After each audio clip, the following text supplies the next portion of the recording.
आजच्या ऑनलाईन भक्तीसाठी आपण परमेश्वराचे आभार मानूया। त्याचप्रमाणे नागपूर धारक प्रांताचे कार्यकारिणी समिती यांचे सुद्धा आपण आभार मानूया आणि ऑनलाईन भक्तीद्वारे आपण परमेश्वराची स्तुती आणि आराधना करूया। यावेळेस आपण देवाचं वचन ऐकूया।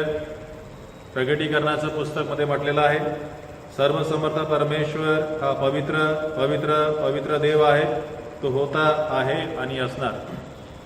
आपण आपल्या भक्तीची सुरुवात करूया आणि यावेळेस सुरुवातीची प्रार्थना Saint Thomas Church New Colony Nagpur येथील associate presbyter reverend Mrs Megha Sharad Gaikwad सुरुवातीची प्रार्थना करतील।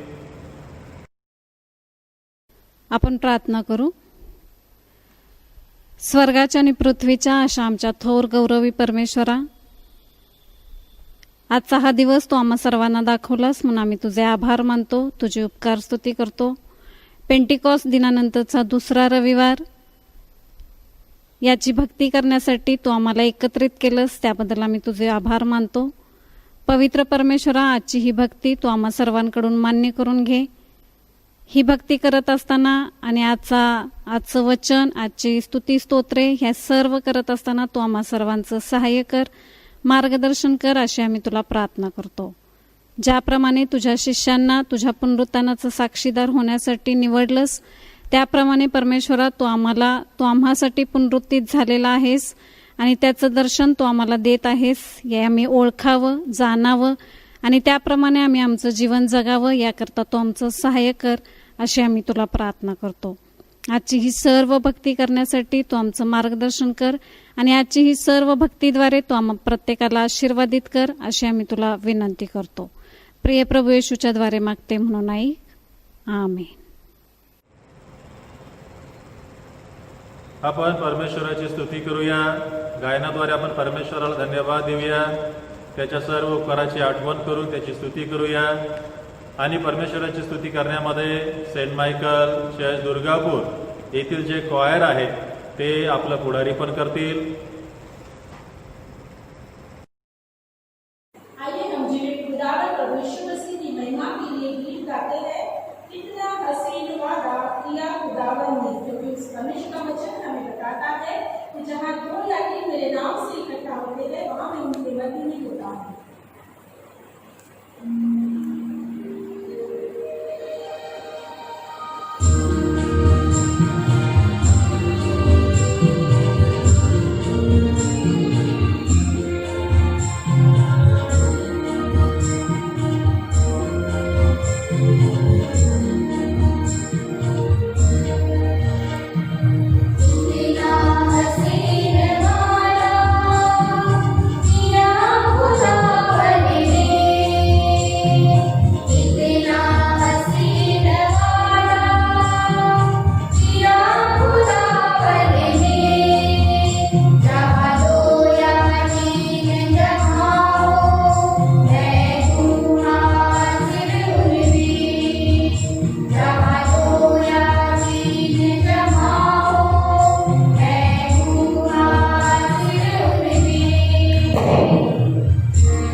प्रभू येशू ख्रिस्ताची कृपा, देवबापाची प्रीती आणि पवित्र आत्म्याची सहभागिता तुम्हा सर्वांना लाभो. आपण सर्व मिळून म्हणूया, हे सर्व समर्थ देवा, तुला आमचे अंतःकरणे पूर्णपणे ठाऊक आहेत. आमच्या मनातील आशा, आकांक्षा आणि विचार तू पूर्णपणे ओळखतोस. आमची कोणतीही बाब तुझ्यापासून लपलेली नाही. आम्ही तुझ्यावर मनोभावे प्रेम करावे आणि तुझ्या पवित्र नामाचा महिमा यथार्थ वर्णन करावा. म्हणून पवित्र आत्म्याच्या प्रेरणेने तू आमची मने शुद्ध कर. आमचा प्रभू येशू ख्रिस्त याच्याद्वारे. आमेन. आपण सर्व मिळून जे प्राचीन गीत आहे ते म्हणूया.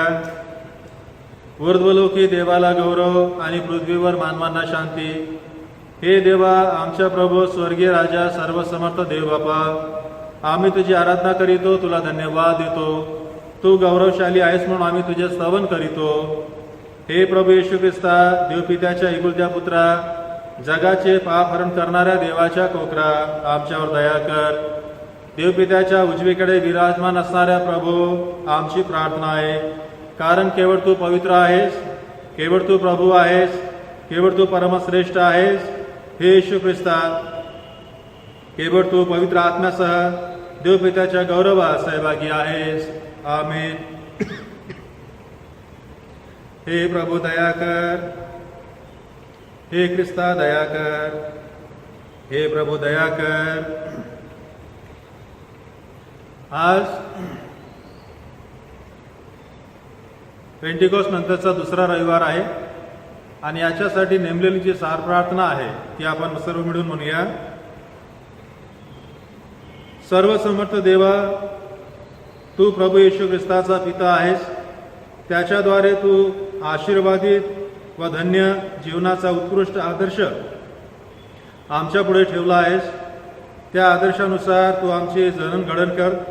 आम्ही ख्रिस्ताच्या पावलावर पाऊल टाकून चालावे, तुझ्या आज्ञांचे पालन करावे आणि शाश्वत जीवन पाहावे असे तू कृपेने कर. तुझ्या सर्व पवित्र आत्म्याचा असणारा व सर्व काळ राज्य करणारा एकमेव देव आमचा प्रभू येशू ख्रिस्त याच्याद्वारे. आमेन. आज आपल्या मरणासाठी जे शास्त्रपाठ निवडलेले आहे त्यापैकी पहिला शास्त्रपाठ यशाचं पुस्तक, याचा 6वा अध्याय आणि वचन 1 ते 9 आणि United church Ambazari CNI church येथील मिस्टर मयंक विल्सन त्यामध्ये आपलं पुढारी पण करतील. आइए हम पढ़ते हैं यशाया की पुस्तक, उसका 6वां अध्याय वचन 1 से लेकर 9 तक, जो आज का शास्त्र पाठ है. जिस वर्ष उजिया राजा मरा, मैंने प्रभु को बहुत ही ऊंचे सिंहासन पर विराजमान देखा और उसके वस्त्र के घेर से मंदिर भर गया. उससे ऊंचे पर साराब दिखाई दिए. उनके 6 पंख थे. 2 पंखों से वे अपने मुंह को ढांपे थे और 2 से अपने पांवों को, और 2 से उड़ रहे थे. वे एक दूसरे से पुकार पुकार कर कह रहे थे, सेनाओं का यहोवा पवित्र पवित्र पवित्र है, सारी पृथ्वी उसके तेज से भरपूर है. और पुकारने वाले के शब्द से डेवड़ियों की नींवें डोल उठी और भवन धुएं से भर गया. तब मैंने कहा, हाय हाय, मैं नष्ट हुआ, क्योंकि मैं अशुद्ध होठ वाला मनुष्य हूं और अशुद्ध होठ वाले मनुष्यों के बीच में रहता हूं, क्योंकि मैंने सेनाओं के यहोवा महाराजा धीराज को अपनी आंखों से देखा है.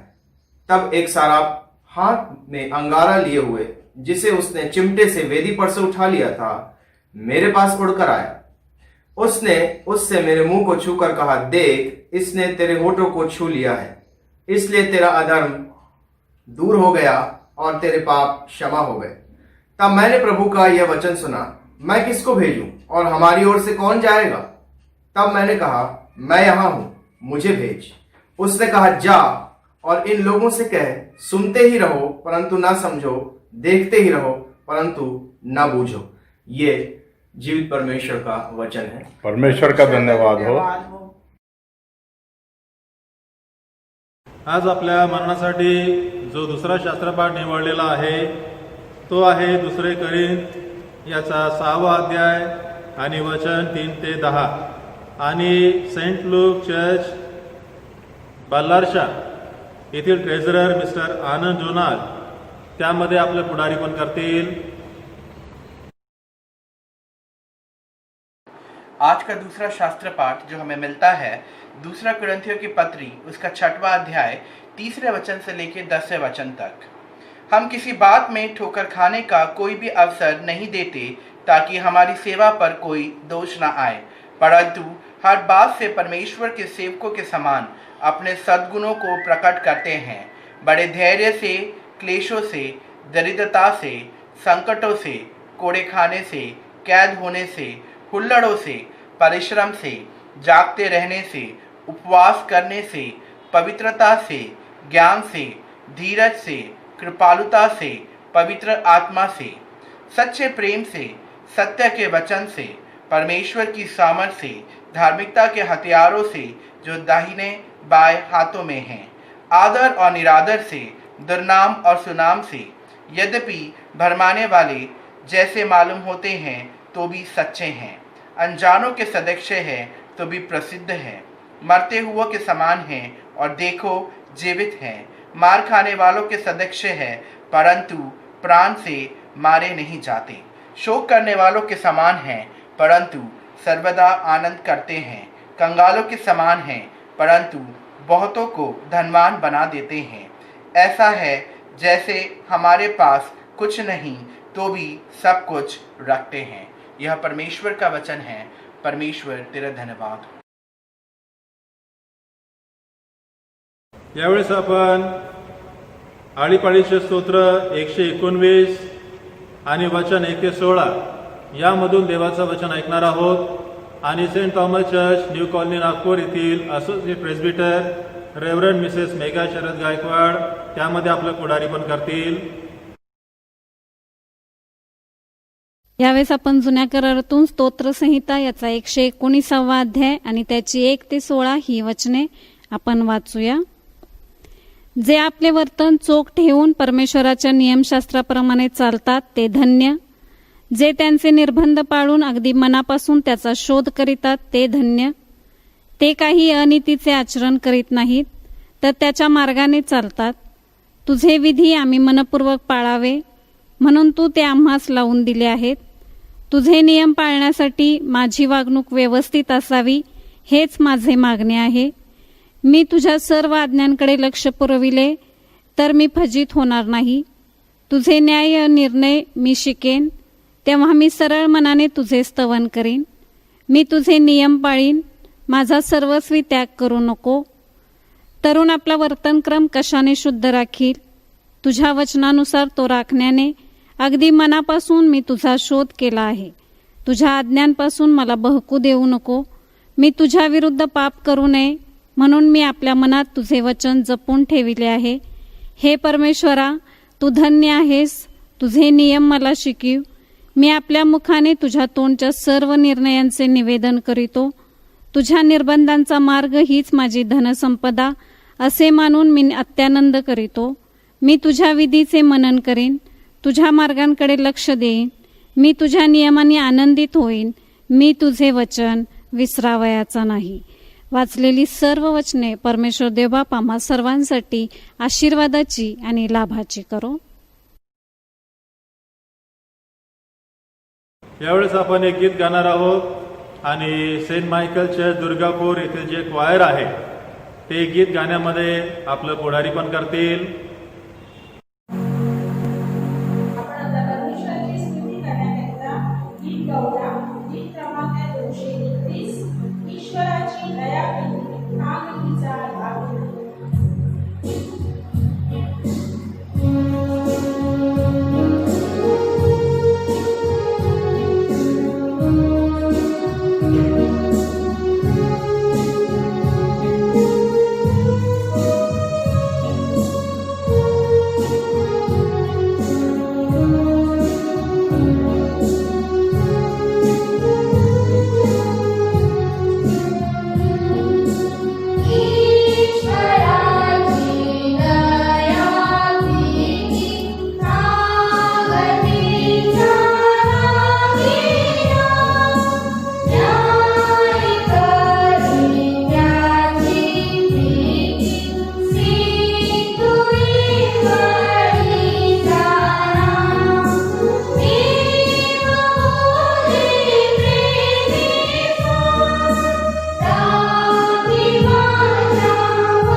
यावेळेस आपण आजच्यासाठी नेमलेले जे शुभवर्तमान आहे ते आपण ऐकूया.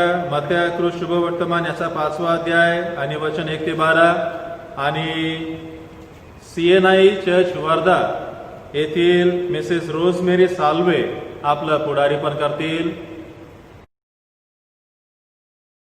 शुभवर्तमानास प्रारंभ होतो आहे. मत्तयकृत शुभवर्तमान याचा 5वा अध्याय आणि 1 ते 12 ही वचने. डोंगरावरले प्रवचन.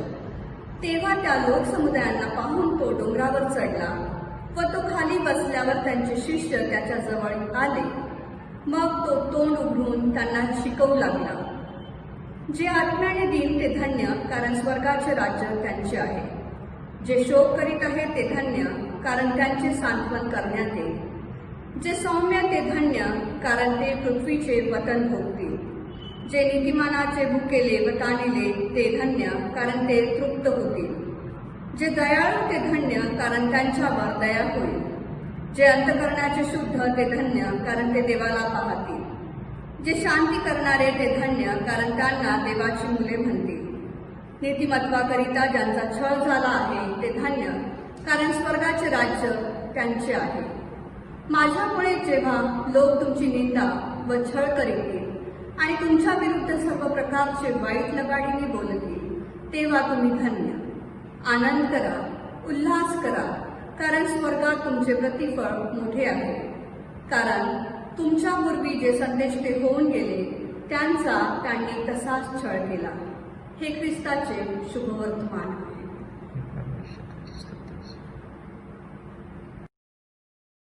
यावेळेस आपण देवाचं वचन ऐकणार आहोत आणि CNIच्या पंचांगाप्रमाणे आज पेंटिकॉस्ट नंतरचा दुसरा रविवार आहे आणि आज आपल्या मरणासाठी जो विषय दिलेला आहे तो म्हणजे खरे धन्यवादित व सुखी कोण या संबंधी येशूची शिकवण. आणि या विषयावर शास्त्रपाठाला अनुसरून देवाचं वचन reverend Paramjyoti presbyter in charge Saint Thomas Church Ghugus यांना मी आमंत्रित करतो. प्रभु यीशु ख्रिस्त में प्रिय भाइयों और बहनों, आज के संदेश सुनने के लिए आप सबका स्वागत करता हूँ. आइए हम लोग प्रार्थना करते हैं. मेरे मुख्य शब्द, हमारे मनों के विचार आपके योग्य हो. पिता, पुत्र और पवित्र आत्मा के नाम में आमीन. आज का प्रास्ताविक विषय है, कौन है जो प्रभु में आनंदित और आशीर्वादित ठहर सकते हैं. इस विषय को संक्षिप्त में समझने के लिए हमारे लिए जो शास्त्र पाठ पढ़ाए गए और उनमें से मत्ती रचित सुसमाचार उसका 5वां अध्याय 1 से 12 वचन जो है उस पे हम लोग हमारी दृष्टि केंद्रीकरण करेंगे. पहाड़ी उपदेश बहुत लोकमान्य है. मत्ती रचित सुसमाचार में इस पहाड़ी उपदेश को 5, 6 और 7 इन अध्यायों में मत्ती ने उसको संग्रह करके रखा है. और लूका रचित समाचार में हम लोग इसी पहाड़ी उपदेश को अलग अलग जगहों पर देखते हैं, विशेषकर 6वें अध्याय में. आज हम लोग इस पहाड़ी उपदेश के अंदर में जो बीएटिट्यूड्स धन्यताओं के बारे में मत्ती ने 5वें अध्याय में कह चुके हैं, उन बातों को देखेंगे क्योंकि आज का प्रास्ताविक विषय उन बातों से जुड़ा हुआ है. बीएटिट्यूड्स या धन्यताओं, 8 धन्यताएं वहाँ पे उन्होंने लिखा है. उन 8 धन्यताओं को मैं 3 भागों में विभाजित करना चाहता हूँ और 3 भागों में विभाजित करके उसको संक्षिप्त में हम पढ़ेंगे. बीएटिट्यूड या धन्यता जो है उसके बारे में हम लोग ओरिजिनल लैंग्वेज में देखते हैं कि मकारियोस, और ये इसका मीनिंग ये है कि जो आशीर्वाद परमेश्वर से हमें एक गिफ्ट के रूप में, तोहफे के रूप में मिलता है, उसी को हम लोग ब्लेसडनेस कहते हैं. 5वें अध्याय में धन्य धन्य धन्य blessed blessed blessed is the one करके लिखा हुआ है। इसका मतलब ये नहीं है कि जिस बच्चे को उनके मन लुभाने वाले चॉकलेट मिल गए तो is happy for time being, या कोई बड़े व्यक्ति उनके मन के लायक काम हो जाता तो तुरंत में उनको खुशी मिल जाती। उस तरह की खुशी या हैप्पीनेस के बारे में बीएटीट्यूड्स नहीं कह रहे, परंतु हम में जो गुण है, हम जो कार्य परमेश्वर में करते हैं, जिसके कारण परमेश्वर हमें इस तरह की तोहफा देते हैं, ब्लेसडनेस देते हैं, उन बातों को लेकर पहाड़ी प्रदेश में बीएटीट्यूड्स के रूप में मत्ती ने 5वें अध्याय में उन्होंने लिखा है। सबसे पहले हम लोग यह देखेंगे कि परमेश्वर और लोगों के बीच में इस संबंध के बारे में बीएटीट्यूड्स क्या कहते हैं, और हम लोग इसमें 4 धन्यताओं के बारे में बातचीत करने वाले हैं। और उस 5 धन्यताओं में सबसे पहली बात मैं 8वें वचन से लेना चाहता हूँ, वो है धन्य है जो जिनके मन शुद्ध है, blessed are those who are pure in heart. इस बात को सुनते ही हमें प्रश्न उठता है, कौन है जो दुनिया में मन के इतना शुद्ध है? क्या ऐसे शुद्ध रहना, प्योर इन हार्ट रहना संभव है? जी हाँ, संभव नहीं है, परंतु प्रभु यीशु ने, परमेश्वर ने इस बात को हमारे जीवन में संभव किया है। परमेश्वर ने अपने प्रिय पुत्र प्रभु यीशु को इस दुनिया में भेजा ताकि हम पापों से मुक्त हो जाएं और हमें पवित्रकरण करने के लिए, और उन्होंने अपने प्रिय पुत्र भेजा और उसी के द्वारा हमें संत कहकर वो बुलाते हैं। पौलुस कलीसियाओं को लिखते हुए संतों के बारे में बात करते हैं। कौन है वो संत? पर प्रभु यीशु मसीह के अनुयायियों के बारे में ही, आप और मेरे बारे में ही वो बात कर रहे हैं। तो इसका मतलब है कि शुद्ध लोग कोई और नहीं है, पर हमारे बारे में, चेलों के बारे में ही यहाँ उन्होंने कह रहा है। इस शुद्धता या मन के शुद्धकरण के बारे में जब पौलुस बात किया, या यहाँ पर मत्ती जिस समाचार में 8वें वचन में लिखा है, उसका ओरिजिनल लैंग्वेज का शब्द है कथारुस। कथारुस का 2 अर्थ होता है। एक है अशुद्ध नहीं होना, नॉट डर्टी, या गंदगी नहीं रहना, और दूसरा कोई मिलावट नहीं रहे, अनअडल्टरेटेड। ऐसा 2 मीनिंग निकलते हैं। इसका मतलब है कि एक जो हम लोग इस दुनिया में रहते हुए, ये दोनों का संभव है कि हम में मिलावट हो जाना या गंदगी हमारे जीवन में आ जाना।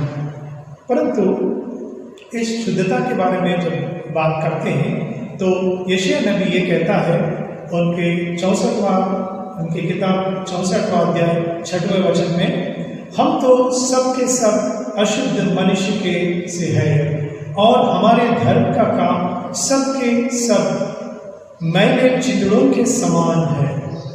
दे आर लाइक फिल्दी रैग्स। शुद्ध होना सिर्फ और सिर्फ परमेश्वर के अनुग्रह से संभव है, और वही हमने पाया है।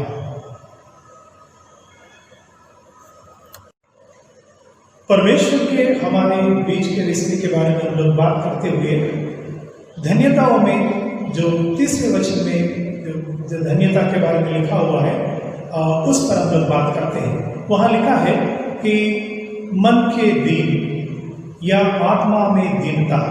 ये कौन लोग हैं जो मन के दीन हैं? ये ऐसे लोग हैं, ऐसे व्यक्ति हैं जो परमेश्वर के सामने जाते हैं, अपने धार्मिकता को, अपने अच्छे कामों को वहाँ पे लिस्ट बताने के लिए नहीं जाते, परंतु परमेश्वर के अनुग्रह को प्राप्त करने के लिए और अपने आप को सही मायने में प्रभु के पास समर्पित करने के लिए जाते हैं। प्रभु यीशु एक उपमा बताए। लूका रचित सुसमाचार इसके 18वां अध्याय में हम लोग इस बात को देखते हैं। मंदिर में दो लोग गए थे, एक फारसी और दूसरा चुंगी लेने वाला, और ये दोनों भी प्रार्थना करने के लिए ही वहां पे गए थे।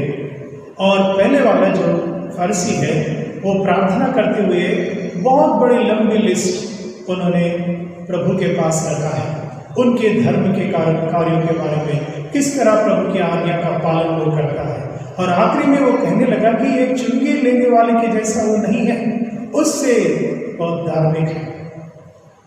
प्रियो, यह लिस्ट बहुत लंबी है, परंतु चुंगी लेने वाले के बारे में हम लोग देखते हैं। उनकी प्रार्थना, जब वो प्रभु के पास गए, वो आंख उठाकर भी उनके तरफ देख नहीं पाए, क्योंकि वो अपने बारे में सोचते हैं, परमेश्वर की पवित्रता के बारे में सोचते हैं। तो उनके जो कार्य है वो मैले चिड़ियों के समान दिखा, और इसलिए उन्होंने प्रभु के पास अपने छोटी सी प्रार्थना किया, जो 13वां वचन में उन्होंने कहा, हे परमेश्वर, मुझ पापी पर दया कर। और यह प्रार्थना प्रभु ने स्वीकार किया है। प्रियो, यही है मन की शुद्धता। और ऐसे आगे बढ़कर परमेश्वर और अपने बीच के संबंध के बारे में बात करते हुए हम लोग 6वें वचन में जो धन्यता है उसके बारे में देखते हैं। वहाँ भूख और प्यास, इसके बारे में लिखा हुआ है। धार्मिकता के लिए भूखे और प्यासे, इसका मतलब है कि भूख और प्यास जो शारीरिक रीति से हम जो देखते हैं उसको हम लोग पहले समझें। भूख क्या है? हम लोग कई बार अपने मित्रों से, परिवार लोगों से कहते हैं कि आर यू हंग्री, आपको भूख लग रही है क्या? इसका मतलब हम लोग उनसे कह रहे हैं कि are you ready for lunch, are you ready for dinner, आप भोजन करने के लिए तैयार है क्या? पर भूख का यह तात्पर्य नहीं है, यह इसका जो मीनिंग ये नहीं है। भूख हम उनसे पूछें जो इस देश में हर दिन उनको एक समय का भोजन प्राप्त नहीं होता, नसीब नहीं होता। और हमारे देश में भूख के कारण लगभग 3 लाख लोग हर साल मरते हैं। और इन लोगों से हम पूछें कि भूख क्या है? और इस कोविड-19 के कारण जो माइग्रेंट लेबरर्स हजारों किलोमीटर्स भूख और प्यास से पैदल चले हैं, उनसे हम पूछे कि भूख और प्यास क्या है। प्रियो, वो बताएंगे कि भूख क्या है। प्रभु यीशु मसीह जब सूली पर लटका हुआ था तो उन्होंने कहा, मैं प्यासा हूँ। और उनको हम पूछे कि प्यास क्या है, और उन्होंने प्यास बुझाने वाले लोगों के लिए देखा, परंतु उनके प्यास नहीं बुझा। और आज भी उनका कहना यही है कि प्यास कौन बुझाते हैं। धार्मिकता के लिए भूखे और प्यासे रहना, इसका मतलब ये है कि पहले तो हम लोग परमेश्वर से बातें सीखने के लिए तत्पर रहे, लालसा रखें। जिस तरह जो भूखे आदमी भोजन को देखते हैं, खोद पड़ते हैं और दौड़ते हैं, उसी प्रकार के लालसा हमें होना चाहिए, उस प्रकार की डिजायर हमें होना चाहिए परमेश्वर के वचन सीखने के लिए, उनके मंदिर में जाने के लिए और उनके आज्ञाओं का पालन करने के लिए। पर इतना ही काफी नहीं है। जो धार्मिकता के सही मीनिंग ये है कि इट इज होलिस्टिक, परिपूर्ण तरीके से अगर देखना है तो परमेश्वर इस दुनिया में न्याय, शांति और धार्मिकता को स्थापित करना चाहते हैं। वही है परमेश्वर का राज्य। जो लोग इसमें विश्वास रखते हैं तो इस प्रकार की लालसा रखें और इन बातों को अपने जीवन में लाए और उसके लिए काम करें। जो न्याय की बातें हैं और जो शांति की बातें हैं और उनमें हमारी योगदान है। और ऐसे लोगों के बारे में उन्होंने कहा है कि यही लोग हैं वो तृप्त किया जाएंगे, मतलब इनके जो प्यास और भूख जो है वो तृप्त किया जाएगा। भजन संहिता उसका 42वां अध्याय 1 और 2 वचन हम लोग जब पढ़ते हैं कि वहां पे लिखा हुआ है, जैसे हिरणी नदी के जल को हाँफती है, वैसे ही हे परमेश्वर मैं तेरे लिए हाँफता हूं। जीवते ईश्वर, हाँ परमेश्वर का मैं प्यासा हूं। इतना हमें लालसा होना चाहिए, डिजायर होना चाहिए कि परमेश्वर के सानिध्य को हम लोग ढूंढे। परमेश्वर के और हमारे बीच के संबंध के बारे में बात करते हुए हम लोग चौथी बात को देखेंगे। और चौथे वचन में लिखा हुआ है, धन्य है वो जो शोक करते हैं और वो शांति पाएंगे। कौन है जो लोग शोक करते हैं? ये तो हर एक व्यक्ति का, हर परिवार का अनुभव है।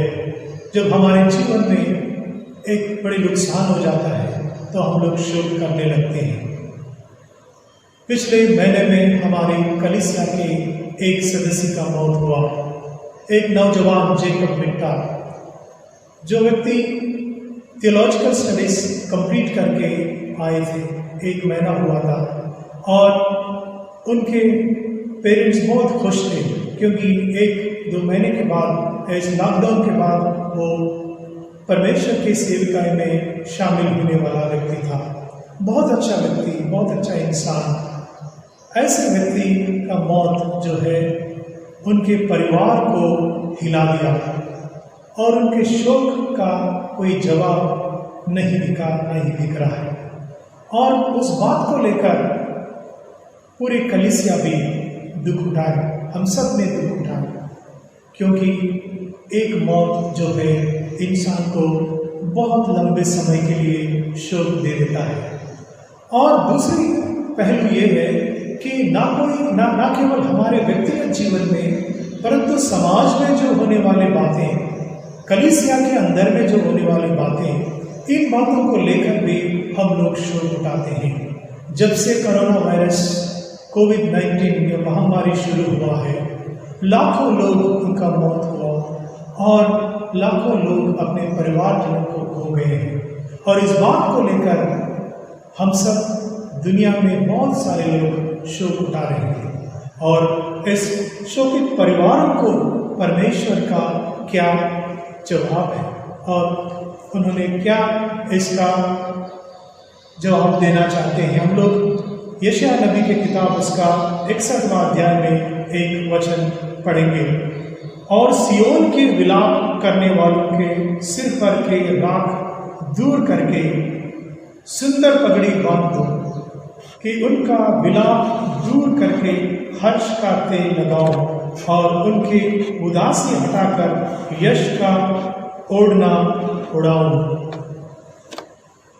प्रभु यीशु में प्रिय भाइयों और बहनों, परमेश्वर का यह वादा है कि वो हमारे जीवन में सांत्वना लाएंगे।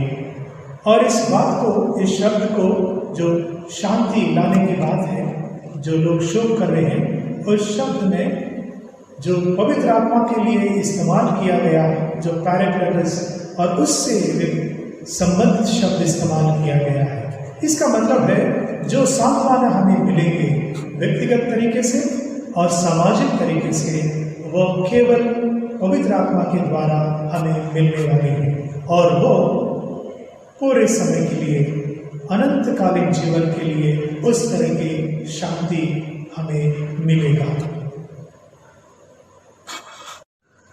प्रास्ताविक विषय में दूसरे भाग को हम लोग देखते हैं। उसमें दूसरों के साथ रिश्ता।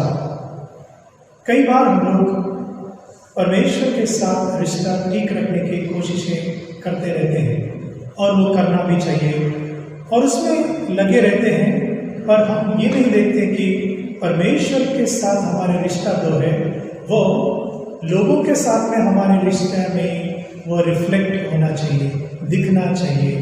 अगर ये नहीं दिखता तो परमेश्वर के साथ में भी हमारे रिश्ता, उसके ऊपर में प्रभाव पड़ सकता है। इसलिए जितना परमेश्वर के साथ हमारा रिश्ता ठीक होना चाहिए, उतना ही लोगों के साथ, हमारे परिवार के साथ, हमारे कलीसिया के सदस्यों के साथ, समाज के साथ हमारे रिश्ता ठीक होना चाहिए। उसमें से पहले धन्यता के बारे में हम लोग देखेंगे, जो वर्ष 7वें वचन में लिखा हुआ है कि धन्य है जो दयावंत है। लोगों के साथ जब हम जीते हैं, रहते हैं, सो दया जो है हमारे जीवन में बहुत बड़ा भूमिका निभाता है। पर ये किस तरह की दया? Blessed are those who are merciful. ये मर्सी क्या है? कई लोग हमेशा कहते रहते हैं कि आई पिटी ऑन यू, पर ये उस तरह के पिटी के बारे में नहीं बता रहे हैं। मर्सी जो है, जो प्रभु यीशु ने हजारों लोगों को भूखे देखे थे और उनके पेट में से और हृदय में से जो फीलिंग, जो भावना निकली है, जिसके द्वारा वो प्रेरित होकर उनको भोजन खिलाने का व्यवस्था किया है, उस तरह की भावना है ये मर्सी, ये दया। कोविड-19 चलते हुए बहुत सारे लोग सामने आए हैं, जो लोग रियल लाइफ हीरोज बन चुके हैं।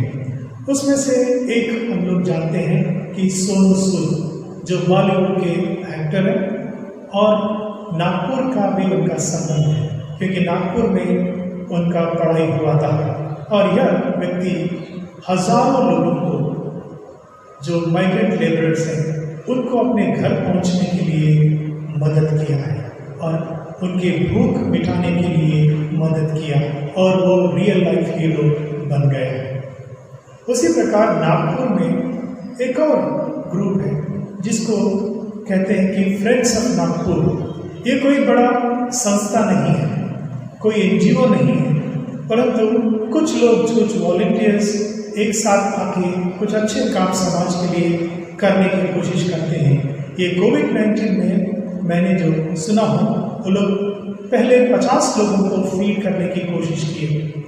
उसके बाद लेटेस्ट जो न्यूज़ के अनुसार हर दिन 5000 लोग तक का वो लोग भोजन खिलाते हैं।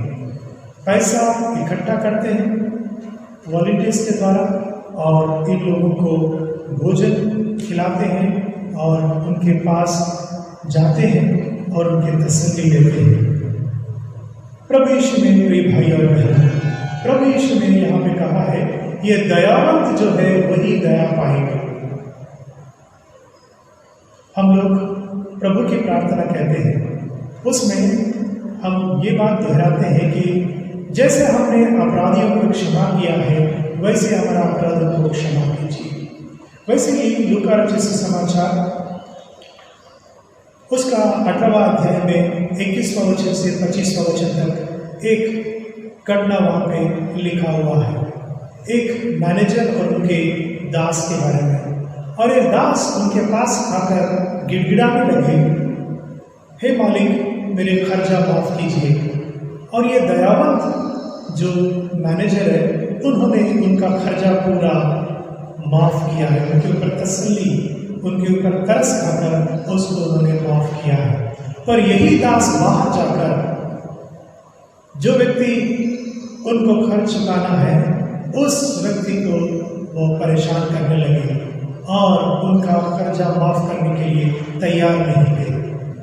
प्रियो, प्रभु ने ये बात इसलिए कहा कि हमारे जीवन में जब हम लोग इस मर्सी को प्रैक्टिस करते हैं, जो हमें कृति में ले जाते हैं, that leads to mercy, that leads to action। ऐसे मर्सी हमारे जीवन में जब रहता है, तो हम भी हमारे जीवन में समय आने पर परमेश्वर से मर्सी पाएंगे, दया पाएंगे। और दूसरी बात जो 5वें वचन में लिखा हुआ है, धन्य है जो नम्र है। नम्र लोगों को देखकर, मीक लोगों को देखकर लोग कमजोर समझते हैं उनको। वो सोचते हैं कि ये लोग जो है वो नम्र इसलिए है, ये किसी के सामना नहीं कर सकते हैं, इसलिए वो नम्र है। क्या मूसा कमजोर थे, जिन्होंने 6 लाख लोगों को 40 साल चलाया और परमेश्वर के कार्य करते रहा, और ऐसा नेता को अभी तक दुनिया ने देखी नहीं। पर उनके बारे में परमेश्वर का वचन कहता है कि वो सब घराने में सबसे बड़ा नम्र व्यक्ति थे। नम्र लोगों के बारे में 2 कैरेक्टर्स के बारे में मैं बात करना चाहता हूँ। एक है, इनमें बहुत बड़ा सेल्फ एस्टीम रहता है, आत्मसम्मान उनमें भरपूर रहता है, जो पानी से भरा हुआ घड़े के समान रहते हैं, जो चलता नहीं है। और इनमें सेल्फ एस्टीम के कारण वो अपने भावनाओं को अपने काबू में रखते हैं, गुस्सा जल्दी नहीं करते, परेशान जल्दी नहीं होते और दूसरों को अपने साथ ले जाने की कोशिश करते हैं। और यही नम्र लोगों के कारण कलीसियाएं आज आगे बढ़ रही हैं। प्रियो, इन्हीं नम्र लोगों के बारे में 5वां वचन में लिखा हुआ है कि वो पृथ्वी के अधिकारी होंगे। जिनको हम लोग कमजोर समझते हैं वही लोग चुने हुए हैं और वो पृथ्वी के अधिकारी होंगे। कितनी बड़ी ब्लेसिंग्स है।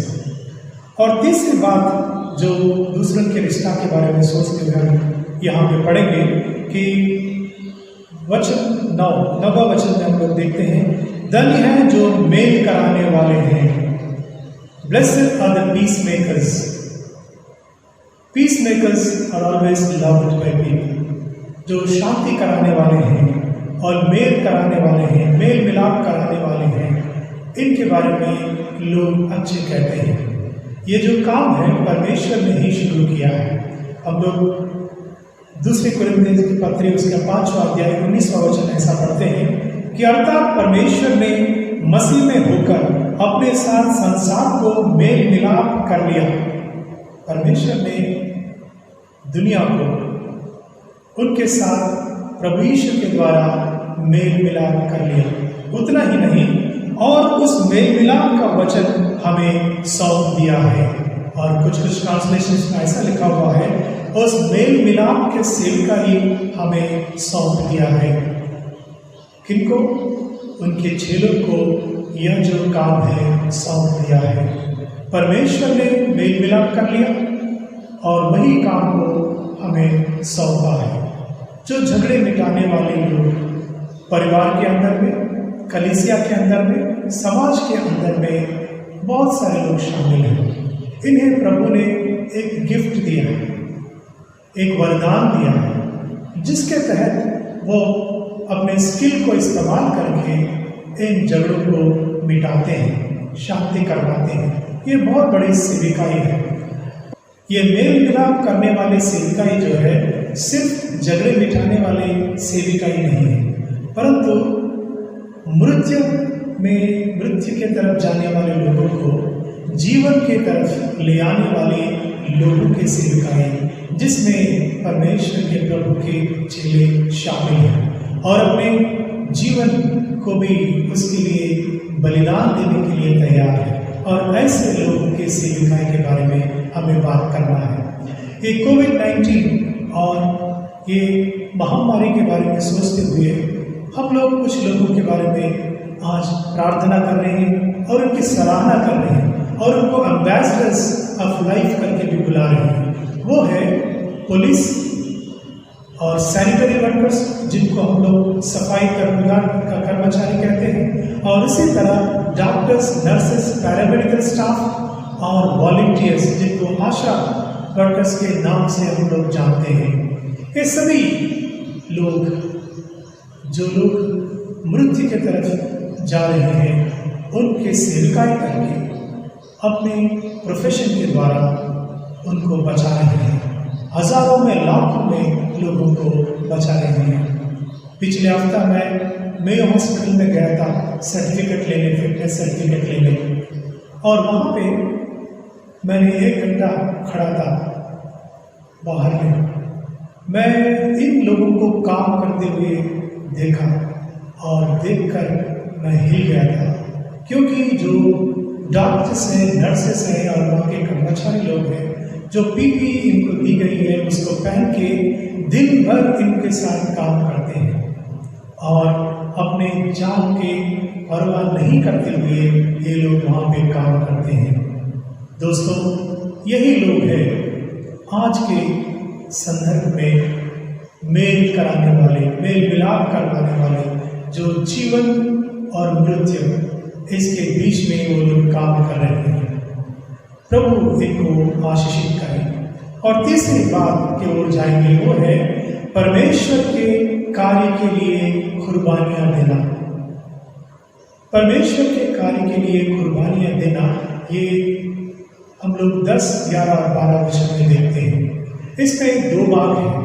एक है परसिक्यूशन, हम लोग जो सेवा कार्य कर रहे हैं, हम ही नहीं परंतु दुनिया में कई लोग जो मानवाधिकार के लिए भी काम कर रहे हैं और न्याय और शांति के लिए काम कर रहे हैं, उनके ऊपर में जो हिंसा होता है, परसिक्यूशन होता है बाहर से, इसके बारे में वहाँ पे कहा है।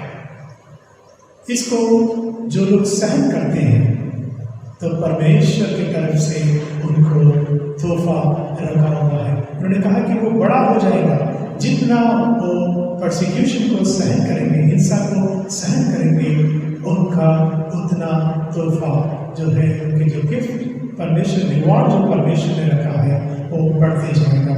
पर इसमें एक और बात है कि ये केवल जो लोग बाहर के जो परसिक्यूशन को सहन कर रहे हैं वो ही नहीं, परंतु कलीसिया के अंदर से भी हम लोग परसिक्यूशन को सहन करते हैं। यहाँ पे जो 11वां वचन में लिखा हुआ है, धन्य हो तुम जब मनुष्य मेरे कारण तुम्हारी निंदा करे और सताए और झूठ बोल बोल कर तुम्हारे विरोध में सब प्रकार की बुरी बातें कहे।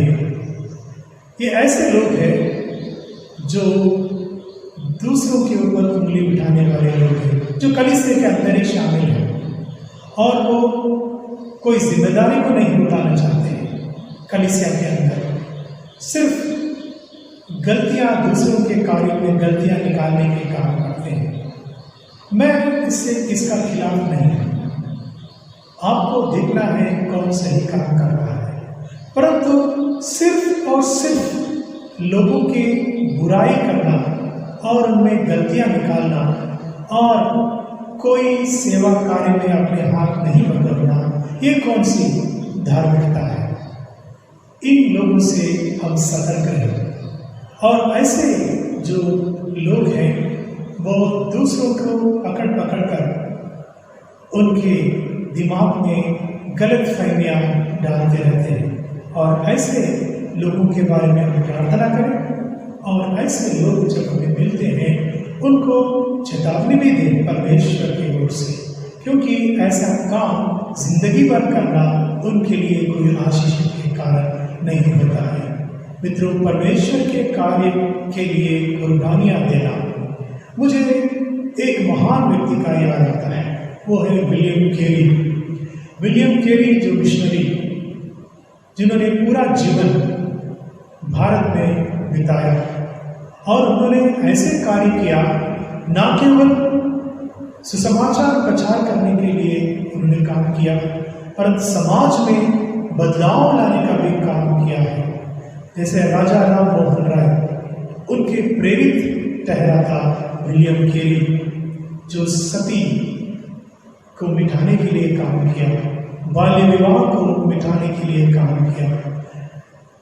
ऐसे व्यक्ति जब काम करने के समय में उन्होंने एक समय में बहुत निराश हो चुका था अपने सेवकाई में। वो ऐसा समय था, बाहर से उनको जो सतावा आया उसके कारण नहीं, वो तो जानते थे इस तरह के जो अपोजिशन आएंगे, पर उनको चिंता की बात ये थी, जो उनके मदर मिशन से कुछ वॉलंटियर्स को उनके पास जो भेजा गया था और जिन वॉलंटियर्स उनके साथ मिलकर काम कर रहे थे, उनके कारण जो काम उनके व्यतिरेक में वो लोग कर रहे थे, उसके कारण उनके काम में अड़थड़ा पैदा हुआ और बहुत मुश्किलें उनको झेलना पड़ा था।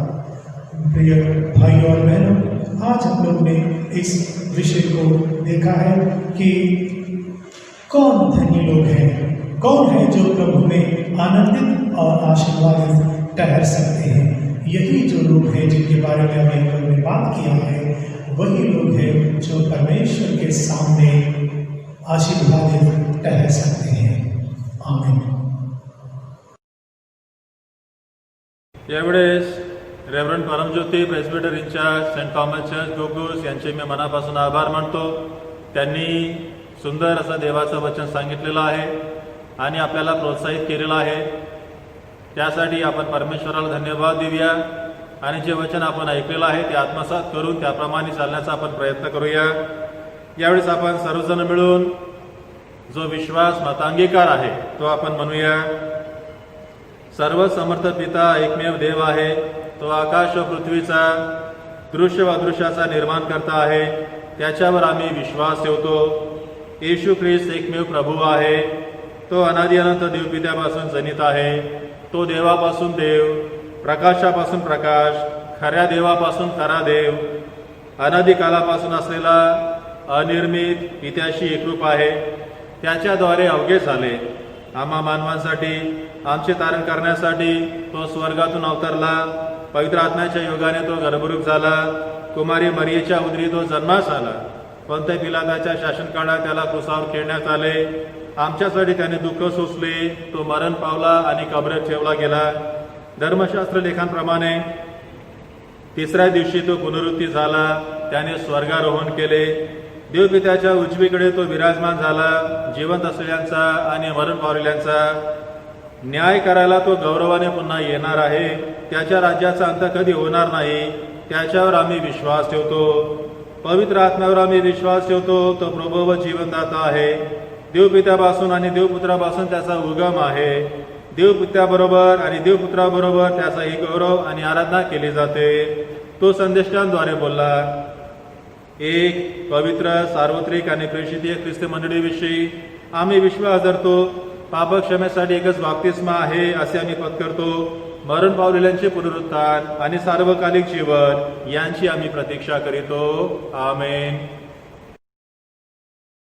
यावेळेस धर्मप्रांताच्या कामकाजा संबंधाने काही महत्वाच्या सूचना आहेत आणि धर्मप्रांताच्या सचिव मिसेस रचना सिंग आपल्याला काही सूचना देतील.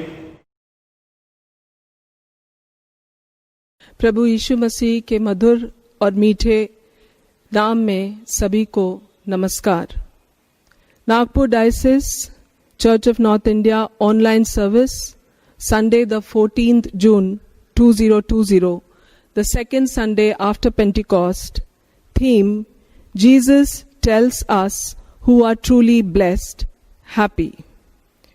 The announcements are as follows.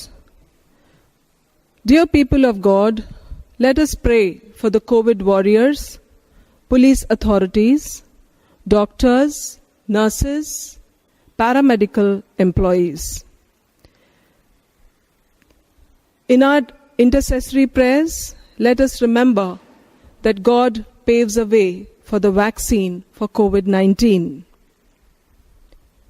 At the same time, let us pray for the office bearers of the Church of North India, for the Diocese of Nagpur, our Bishop, the office bearers of the ad hoc committee, the pastors and evangelists, the sick in our congregation, especially Nidhi Mankar, who was operated upon and by God's grace is now healing well at the Care Hospital. Let us pray for our nation, our Prime Minister, Chief Minister, Cabinet Minister, State Ministers, our Municipal Commissioner and our Collector for the city of Nagpur. As we are undergoing this great challenge, let us remember our churches by keeping our monthly envelopes and offerings separately. Pray for it and send it to the pastors of your churches. As per the mandate received by the state and the central government that the lockdown will continue till the 30th of June, lockdown जो है वो 30th June तक continue करेगा, and hence online church service will continue till the 30th June till further orders. Let us be a little particular about the guidelines issued by the state government. I would call them the standard operating procedures for churches, which when they are opened has to be followed. हमें कुछ guidelines मिली है जो standard operation procedures है. जब churches खुलेंगे उस guidelines को we are translating it in Hindi and Marathi and वो सर्कुलेट किया जाएगा to various pastorates through the priest in charge. But at the same time, the guidelines which are to be noted down is that people who are above the age of 65 should stay at home and children who are 10 years and below. Arogya Setu should be downloaded in all our apps in our mobiles. Face mask and sanitizers to be used. Social distancing to be maintained. And please remember, in funeral services, only 20 people are allowed, and for marriages, only 50 people are to be allowed.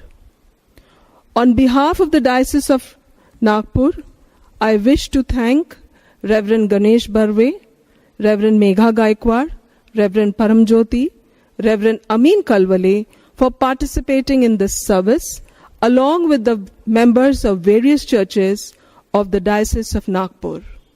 May God grant all of us protection, keep us safe and sound in the coming week to come. Thank you. यावेळेस आपण दानार्पण घेणार आहोत.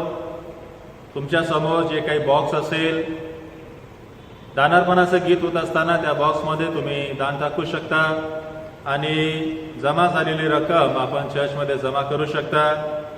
यावेळेस मी विनंती करतो, Saint Michael church Durgapur येथील जे क्वायर आहे, दानार्पणाचं गीत गाण्यामध्ये आपलं पुढारी पण करतील आणि हे गीत होत असताना आपण जे काही ठरवलेलं दान आहे, आपल्या समोर जे बॉक्स आहे त्यामध्ये आपण टाकूया.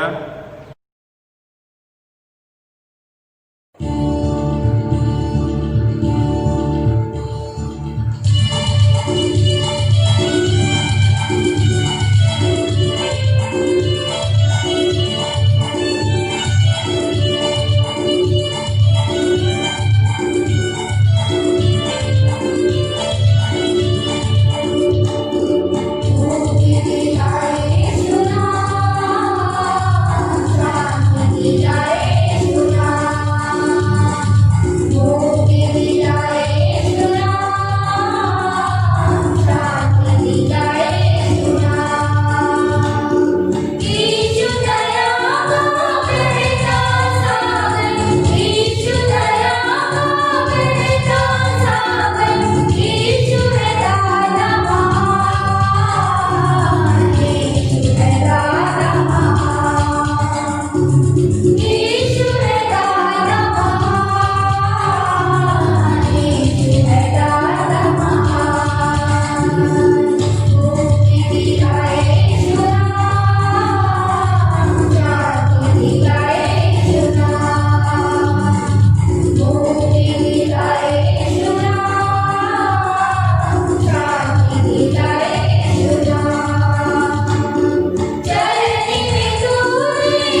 दानार्पणासाठी प्रार्थना करूया. प्रेमळ आणि कृपाळू देव बाबा, आम्ही तुझ्या मनापासून आभार मानतो. जे काही तू आम्हाला दिलेलं आहे त्यामधून हे अल्पसं दान आम्ही तुझ्या सेवा कार्यासाठी देत आहोत. प्रभू परमेश्वरा, तुझ्या सेवेसाठी दानार्पणाद्वारे सहभागी होण्याचं मन तू आम्हाला दिलेलं आहे, तो उत्साह तू आम्हाला दिलेला आहे. त्यासाठी प्रभू आम्ही तुझ्या मनापासून आभार मानतो. तू आमचे कष्ट परिश्रम आशीर्वादित केले, त्याचा मोबदला तू आम्हाला दिला. त्यासाठी प्रभू आम्ही तुझ्या मनापासून आभार मानतो. जे काही तू आम्हाला दिलेलं आहे त्यामधून हे अल्पसं दान परमेश्वर आम्ही तुझ्या सेवा कार्यासाठी देत आहोत.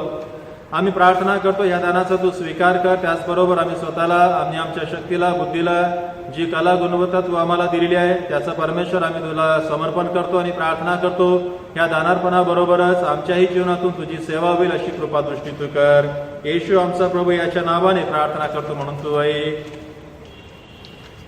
यावेळेस आपण मध्यस्थीची प्रार्थना करणार आहोत आणि सेंट मायकल चर्च दुर्गापूर येथील प्रेस्बिटर इंचार्ज रेव्हरंड अमीन खलवले मध्यस्थीची प्रार्थना करण्यामध्ये आपलं पुढारी पण करतील. आइए हम समस्त मानव जाति के लिए प्रार्थना करें और अपनी प्रार्थनाओं को प्रभु यीशु क्रिस्त के निरंतर निवेदन के साथ अर्पित करें. हे पिता, हम प्रार्थना करते हैं कि समस्त संसार में न्याय और शांति स्थापित हो और प्रत्येक व्यक्ति भरपूर जीवन प्राप्त करे. हे दयावान प्रभु, हमारी प्रार्थना सुनिए. उन सब लोगों के लिए जो इस नागपुर नगर में और महाराष्ट्र राज्य में रहते हैं, उन सब बातों को दूर करने के लिए जिनसे आपसी फूट और झगड़े होते हैं, और हमारे देश में सच्ची एकता की बढ़ती के लिए हे दयावान प्रभु, हमारी प्रार्थना सुनिए. उन सब लोगों के लिए जो कृषि, उद्योग अथवा व्यापार में लगे हुए हैं, सब मजदूरों और कारीगरों के लिए विशेष करके इस समय हम प्रार्थना करते हैं. उन मजदूरों के लिए जो अन्य राज्यों में इस कोरोना विपदा के कारण फंसे हुए हैं और हर रोज जो अपने तकलीफों का सामना कर रहे हैं, उन सबों को आप याद कीजिए पिता परमेश्वर. और उन सब के लिए जो हमारे देश की रक्षा करते हैं, हे दयावान प्रभु, हमारी प्रार्थना सुनिए. अध्यापकों और छात्रों विशेष करके हम प्रार्थना करते हैं वैज्ञानिकों के लिए जो इन दिनों में कोरोना नाम की बीमारी के लिए टीका का जो शोध कर रहे हैं, उनके लिए हम प्रार्थना करते हैं. खुदा बाप, प्रार्थना करते हैं लेखकों के लिए और कलाकारों और उन सब व्यक्तियों के लिए जो अन्य लोगों के विचारों और भावनाओं को प्रभावित करते हैं. हे दयावान प्रभु, हमारी प्रार्थना सुनिए. उन सब लोगों के लिए जो दुखी हैं, बेरोजगार हैं, भूखे प्यासे हैं, दरिद्र और दलित हैं, बीमार और मरणासन्न हैं, और विशेष करके उन सब व्यक्तियों के लिए जो ऐसे लोगों की सेवा और सहायता करते हैं. खुदा बाप, हम विशेष करके प्रार्थना करते हैं इन दिनों में जो वैश्विक महामारी कोरोना नामक बीमारी पिता परमेश्वर सारे संसार में फैली हुई है. सारे संसार में करीबन 65 लाख लोग जो आज प्रभावित है. हमारे भारत देश में 2,17,000 लोग जो इस बीमारी से प्रभावित है. उन सभी को हम स्मरण करते हैं. खुदा बाप, उनका अपने पवित्र हाथों से छू लीजिए. उनको छूकर प्रभु जी आप चंगाई लीजिए. प्रभु जी, हम प्रार्थना करते हैं विशेष करके जो अम्फान नाम का तूफान बीते दिनों आया प्रभु जी, उससे जिन लोगों के घरों को क्षति पहुंची है, उन सबको प्रभु आप सहायता प्रदान कीजिए. प्रभु, हम प्रार्थना करते हैं विशेष करके इन दिनों महाराष्ट्र और गुजरात से जो चक्रवाती तूफान होकर गुजर रहा है प्रभु, उससे भी प्रभु जी हम सभी को आप सुरक्षित रखिए. प्रार्थना करते हैं विशेष करके जिन लोगों का नुकसान हुआ है प्रभु जी, उन लोगों को प्रभु जी आप स्वस्थ रखिए, चंगा रखिए. इन सभी लोगों को हम आपके हाथों में सौंपते हैं. हे दयावान प्रभु, हमारी प्रार्थना सुनिए. हमारे तथा अन्य देशों के सब शासकों के लिए विशेषकर हम प्रार्थना करते हैं. हमारे राष्ट्रपति श्री रामनाथ कोविंद जी, हम प्रार्थना करते हैं हमारे प्रधानमंत्री श्री नरेंद्र मोदी, इस राज्य के राज्यपाल श्री भगत सिंह कोश्यारी और हमारे मुख्यमंत्री श्री उद्धव ठाकरे और उन सभी लोगों के लिए जो लोगों पर किसी प्रकार का अधिकार रखते हैं. हे दयावान प्रभु, हमारी प्रार्थना सुनिए. संपूर्ण मसीह समाज की एकता और मेल मिलाप के लिए और समस्त संसार में उनकी गवाही और सेवा कार्य के लिए हे दयावान प्रभु, हमारी प्रार्थना सुनिए. भारत में आपकी समस्त कलीसिया के लिए, उसकी परिषदों तथा अगुओं विशेषकर हम प्रार्थना करते हैं. हमारे प्रमुख धर्माचार्य पीसी सिंह सर के लिए प्रार्थना करते हैं। दक्षिण भारत की कलीसिया के प्रमुख धर्माचार्य और मार्तोमा कलीसिया के मेट्रोपॉलिटन हमारे धर्माचार्य राइट रेवरेंड शरद गायकवाड़, हमारे पुरोहित और आपकी कलीसिया के सब अन्य धर्म सेवकों के लिए कि वे सच्चाई और लगन से आपकी सेवा करें। हे दयावान प्रभु, हमारी प्रार्थना सुनिए। यह वर दीजिए कि आपके उन सब भक्तों के साथ जिन्होंने अपने जीवन में सच्चाई से आपकी सेवा की है, हम भी आपके राज्य के शाश्वत आनंद में संभागी हो सके। हे दयावान प्रभु, हमारी प्रार्थना सुनिए। हम सब मिलकर कहेंगे, हे स्वर्गीय पिता, अपने राज्य को शीघ्र प्रकट कीजिए और हमारी इन प्रार्थना को सुनिए। हम आपके पुत्र, अपने प्रभु और उद्धारकर्ता यीशु मसीह के नाम से यह मांगते हैं, आमीन। यावेळेस आपण शेवटची प्रार्थना म्हणणार आहोत आणि ऑल सेंट्स कॅथेड्रल चे प्रेस्बिटर इन्चार्ज आणि नागपूर धर्म प्रांताचे vice president reverend John George शेवटच्या प्रार्थनेमध्ये आपलं पुढारीपण करतील। हे सर्वशक्तिमान और जीवित परमेश्वर, तुझे धन्यवाद, तेरी स्तुति करते हैं पिता परमेश्वर, आज के इस वक्त को जो आपने हम सबों के जीवन में उपलब्ध किया, कि आज हम तेरे पवित्र चरणों में पिता परमेश्वर आज के इस आराधना द्वारा, इन गीतों के द्वारा, तेरे वचनों को सुनने और समझने के द्वारा हमने पिता परमेश्वर जो समय हमने तेरे सानिध्य में बिताया, प्रार्थना करते हैं पिता परमेश्वर हर एक आराधना करने वाले व्यक्ति जो आज इस भक्ति में सम्मिलित थे पिता परमेश्वर, उन सबों को तू आशीर्वादित कर।